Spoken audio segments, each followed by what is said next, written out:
recently gave you 10 good reasons to reject this application. And drawing on that document and on our previous submissions, I want to emphasise the following main themes.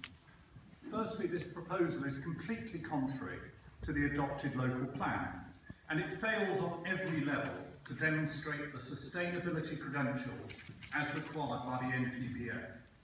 This site is the strategic gap between Didcot and East Hagbourne. Its loss would have a significant negative impact on both settlements and is irreversible. This is not the first time that this site has been before your council and then on to appeal. It was rejected in the 1980s, and it must be again. The fundamentals of its location have not changed. It is not in a sustainable location, with local facilities close by that residents could realistically walk to or cycle to safely. I know that, I cycle on this road every day. Locals know just how dangerous New Road already is. There have been a series of recent accidents, including a fatality in February. The revised scheme still does not properly address the impact of additional car journeys on already serious local congestion. Anybody driving through Didcot recently will understand this, and the withdrawal of subsidies to local buses will only make matters worse. Secondly, at 170 units, this proposal is completely disproportionate to a small village of 500 dwellings. The illustrative plan shows a scheme of suburban density, with no attempt made to integrate it into the organically grown village. This is an unwanted bolt-on to a very special 1,000-plus-year-old Downland village, with 47 listed buildings and a major conservation area of district-wide importance. It is an unallocated site, and development here would run contrary to your own adopted local plan. In the public consultation for this plan, Site D, of which this forms part, got only 2% of the consultees' votes, the lowest of those considered.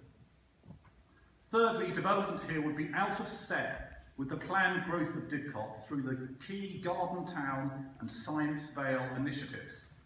Both make a strong play on the importance of individual and characterful villages in attracting high-quality staff in order to make the Science Vale a reality.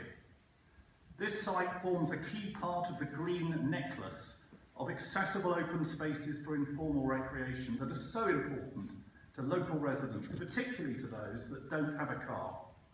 Its loss so early in the process of promoting the green town would send all the wrong signals and would totally undermine its credibility.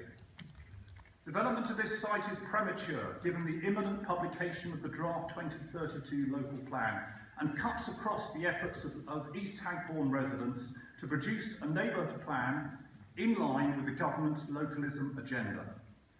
Fourthly, this application is fundamentally flawed from a technical point of view. The Highways report was carried out on a single day when Hagbourne Hill was closed to traffic, and thus its results are untypical.